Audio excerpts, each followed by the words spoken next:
যে সমস্ত বন্ধু সংগঠনের ভাইয়েরা আমাদের সাথে এসে সম্মতি প্রকাশ করেছেন তাদের প্রতি কৃতজ্ঞতা জানিয়ে আমার বক্তব্য এখানে শেষ করছি। আল্লাহ হাফেজ। বাংলাদেশ জিন্দাবাদ, বাংলাদেশ জামাত ইসলামী জিন্দাবাদ। আসসালামু আলাইকুম ওয়া রাহমাতুল্লাহ। সবাইকে বলে আপনারা হাঁটতে শুরু করলেন, সিগার সভাপতির বক্তব্য শুনবেন, আমিও শুনবো, আপনারা বসুন, আমিও শুনবো ইনশাআল্লাহ। ধন্যবাদ মোহতারাম হাফেজ আহমদকে। সংগ্রামী সাথী বন্ধুগণ, আজকের এই কর্মী সম্মেলনে আমরা একেবারে শেষ পর্যায়ে এসে উপস্থিত হয়েছি। আজকের ঐতিহাসিক কর্মী সম্মেলনের সংগ্রামী সভাপতির বক্তব্য নিয়ে আসছেন বাংলাদেশ জামাত ইসলামী ময়মনসিংহ মহানগরের সংগ্রামী আমির, কেন্দ্রীয় মজলিসের শুরার অন্যতম সদস্য, আগামী জাতীয় সংসদ নির্বাচনে ময়মনসিংহ সদর আসনের জামাত মনোনীত সম্ভাব্য সংসদ সদস্য প্রার্থী জননেতা মাওলানা কামরুল হাসান ইমরুল।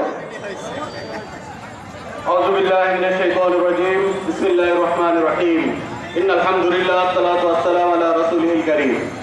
আজকের এই ঐতিহাসিক কর্মী সম্মেলনে উপস্থিত যিনি ইতিমধ্যে আমাদের মাঝে গুরুত্বপূর্ণ আলোচনা করেছেন, ইসলামী আন্দোলনের অন্যতম নেতা ডাক্তার শফিকুর রহমান, এবং আমাদের মাঝে আরো উপস্থিত আছেন কেন্দ্রীয় নেতৃবৃন্দ, উপস্থিত আছেন জেলা মহানগরীর সম্মানিত নেতৃবৃন্দ, এবং সামনে উপবিষ্ট বিভিন্ন থানা উপজেলা থেকে আগত কর্মী ভাইয়েরা, সাংবাদিক বন্ধুগণ, আইন শৃঙ্খলায় নিয়োজিত বিভিন্ন ধরনের গোয়েন্দা সংস্থার বাহিনীর ভাইয়েরা, সকলকে বাংলাদেশ জামাত ইসলামী ময়মনসিংহ মহানগরীর পক্ষ থেকে আন্তরিক ধন্যবাদ এবং সালাম জানাচ্ছি। আসসালামু আলাইকুম ওয়া রাহমাতুল্লাহ।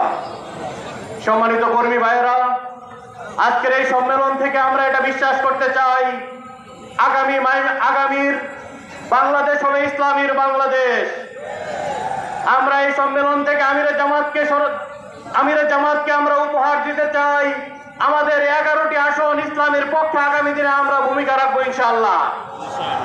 এই 11টি আসন আমরা আমিরে জামাতকে উপহার দিতে পারবো কিনা ইনশাআল্লাহ।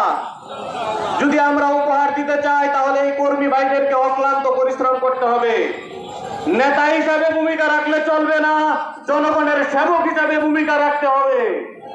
যদি আমরা জনগণের সেবক হিসাবে ভূমিকা রাখতে পারি, মানুষ যেভাবে আমাদেরকে চাচ্ছে, যেভাবে ইসলামপন্থীদেরকে আমাদেরকে চাচ্ছে, সেটা আমরা আমিরে জামাতকে আগামী দিনের 11টি আসনে আমরা উপহার দিতে পারবো বলে আমরা বিশ্বাস করি।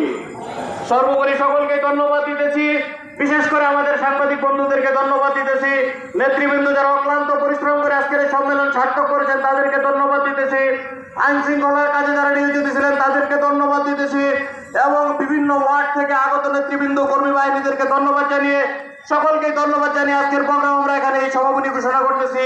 সুবহানাকাল্লাহুম্মা বিহামদিকা আশহাদু আল্লা ইলাহা ইল্লা আনতা আস্তাগফিরুকা ওয়া আতুবু ইলাইক। আসসালামু আলাইকুম ওয়া রাহমাতুল্লাহি ওয়া বারাকাতুহু।